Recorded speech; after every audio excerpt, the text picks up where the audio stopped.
Pemirsa, Ketua KPK Firly Bahuri lagi-lagi lolos dari sanksi di Dewan Pengawas KPK atas sejumlah laporan pelanggaran etik. Putusan Dewan Pengawas KPK yang tidak menjatuhkan sanksi terhadap Firly hari ini semakin menambah panjang daftar kesaktian Firly Bahuri. Benarkah ada yang melindunginya? Inilah Top Review.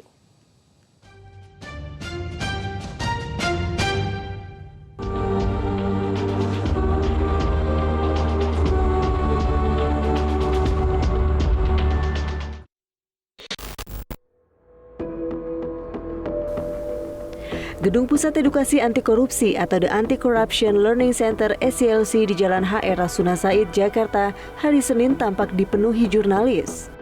Di gedung inilah Dewan Pengawas KPK atau Dewas KPK berkantor. Awak media rupanya sedang menanti hasil putusan Dewas KPK terkait sejumlah laporan pelanggaran etik Ketua KPK Firly Bahuri. Salah satu kasus yang ditunggu publik adalah pencopotan Brigjen Endar Priantoro dari jabatan Direktur Penyelidikan KPK pada awal April lalu. Pasalnya pencopotan Brigjen Endar sempat menimbulkan suasana panas di KPK. Sejumlah pegawai negeri yang diperbantukan di KPK atau PNYD Polri melakukan aksi walkout saat audiensi dengan Ketua KPK Firly Bahuri dan pimpinan KPK lainnya terkait pencopotan Brigjen Endar Priantoro. Aksi walkout itu terungkap dalam potongan rekaman suara yang beredar di media sosial. Bahwa ini memang surat yang Bapak kirimkan dengan pengembalian Pak Endar, kami sangat berharap Bapak bahwa ini Pak Endar tetap di sini. Kami berharap semuanya baik maupun penyelidik berharap Pak Endar tetap menjadi Direktur Penyelidikan dan melaksanakan tugas-tugasnya seperti biasa. Seperti itu. Kalau memang Bapak tetap mengeluarkan surat pengembalian Pak Endar dan Pak Endar tidak boleh atau tidak berkesempatan untuk berinas lagi di sini, mohon maaf Bapak, kami selaku junior Bapak kami, mohon maaf sekali Bapak, kami walk out sekarang ini Bapak, kami keluar dari forum ini, dari ruangan ini, dan mohon maaf Bapak, kami atas perintah Bapak kami langgar Bapak. Kami balik keluar aja kami lewatnya lalu. Kami sepertinya tidak ada arahan ini. Bukan, ini belum selesai. Siap nyerah dulu. Duduk. Siap. Biar balik aja nyerah siap. Atas pencopotannya, Brigjen Endar Priantoro mendatangi kantor Dewas Pengawas KPK untuk mengadukan Sekjen KPK Cahya Harefa serta Ketua KPK Firly Bahuri atas dugaan pelanggaran etik terkait pemecatan dirinya. Pelaporan terkait dengan dugaan pelanggaran kode etik oleh pimpinan KPK dan Pak Sekjen, di mana telah keluar surat keputusan Sekretaris Jenderal KPK nomor 152. Yang intinya bahwa FK tersebut saya diberhentikan dengan hormat oleh KPK. Nah, dari sinilah saya melihat ada beberapa hal yang menurut saya tidak tepat dari aturan yang ada. Yang pertama, di pertimbangan tidak pernah dijelaskan apa alasan saya, pertimbangannya apa, dan lain-lain. Yang kedua, yang paling penting di sini bahwa sebelum SK ini terbit, Pak Kapolri sudah membalas surat pimpinan KPK terdahulu tertanggal 29.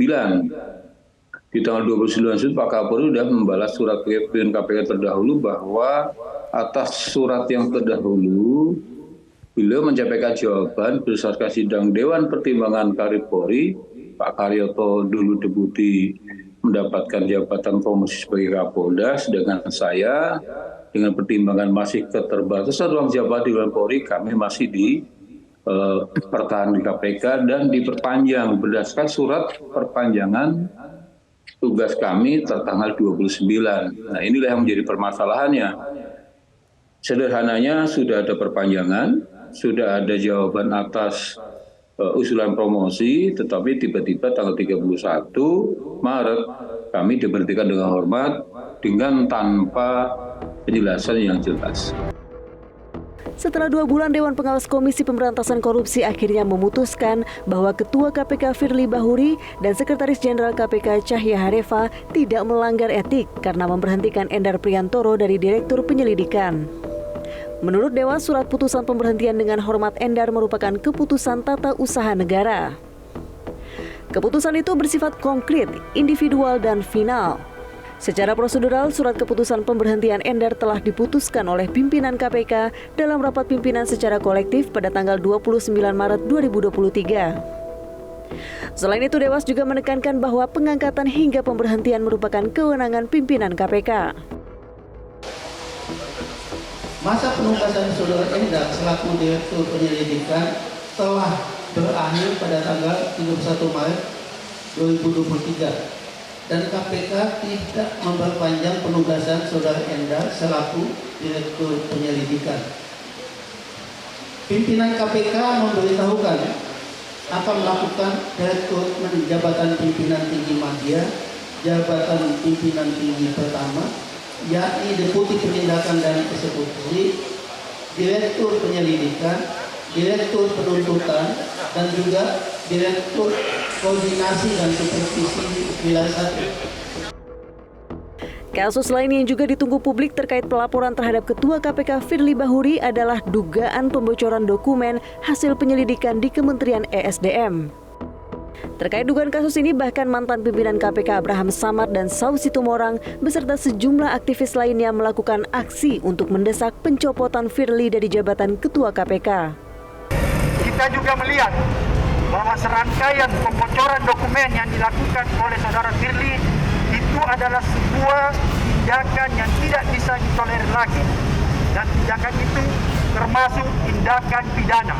Oleh karena itu, selain melaporkan saudara Firly ke Dewan Pengawas, kita juga akan melaporkan saudara Firly ke aparat penegak hukum yang telah melakukan pelanggaran hukum. Oleh karena itu, Firly seyogyanya diperiksa sesegera mungkin oleh Dewan Pengawas. Terkait pelaporan ini, Dewas KPK memutuskan Ketua KPK Firly Bahuri tidak melanggar etik terkait laporan dugaan bocornya dokumen penyelidikan di Kementerian Energi dan Sumber Daya Mineral. Laporan itu disebut tidak cukup bukti untuk naik ke tahapan etik. Dewas KPK menyimpulkan hal itu setelah meminta klarifikasi sebanyak 30 orang, termasuk Menteri ESDM Arifin Tasrif.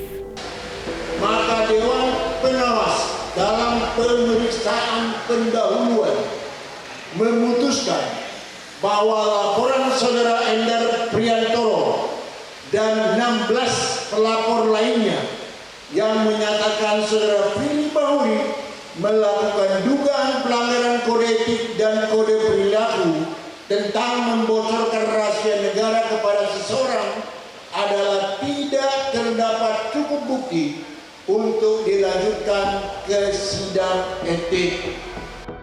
Ketua KPK Firly Bahuri memang luar biasa karena selalu lolos dari sanksi Dewan Pengawas KPK. Padahal Firly merupakan pimpinan KPK yang paling sering dilaporkan atas dugaan pelanggaran etik dan pedoman perilaku ke Dewas KPK. Sejumlah dugaan pelanggaran etik Firly yang dilaporkan ke Dewas adalah kasus SMS Blast anti korupsi dengan anggaran 1 miliar rupiah yang isinya justru mempromosikan pribadi Firly Bahuri. Kemudian kasus himne Mars KPK ciptaan istri. Firly dilaporkan oleh Akademi Jurnalistik Lawan Korupsi AJLK karena memberikan penghargaan kepada istrinya Ardina Safitri yang membuat Mars dan himne KPK. Kasus lainnya adalah sewa helikopter mewah. Firly menggunakan helikopter dalam perjalanan Palembang-Batu Raja, Batu Raja Palembang, serta Palembang Jakarta. Dalam kasus ini, Firly dinyatakan terbukti melanggar etik dan dijatuhi sanksi ringan berupa teguran tertulis. Berikutnya kasus minta BAP pemeriksaan Wali Kota Tanjung Balai. Firly disebutkan sempat meminta berita acara pemeriksaan atau BAP Wali Kota Tanjung Balai M. Syahrial yang menyeret nama Wakil Ketua KPK Lili Pantauli Siregar. Firly membantah tudingan itu dan menyebutnya sebagai fitnah. Pelaporan lainnya adalah kasus pemberhentian Direktur Penyelidikan Brigjen Endar Priantoro dan dugaan membocorkan dokumen hasil penyelidikan di Kementerian SDM. Dalam 2 kasus terakhir, Dewan Pengawas menyatakan Ketua KPK Firly Bahuri dinyatakan tidak bersalah. Kesaktian Firly Bahuri di kursi pucuk pimpinan KPK tidak pelak menimbulkan dugaan adanya pihak-pihak yang melindunginya. Sederet putusan Dewan Pengawas KPK yang tidak memuaskan logika publik terkait Ketua KPK Firly Bahuri tidak pelak akan menyisakan masalah berupa penurunan kredibilitas KPK.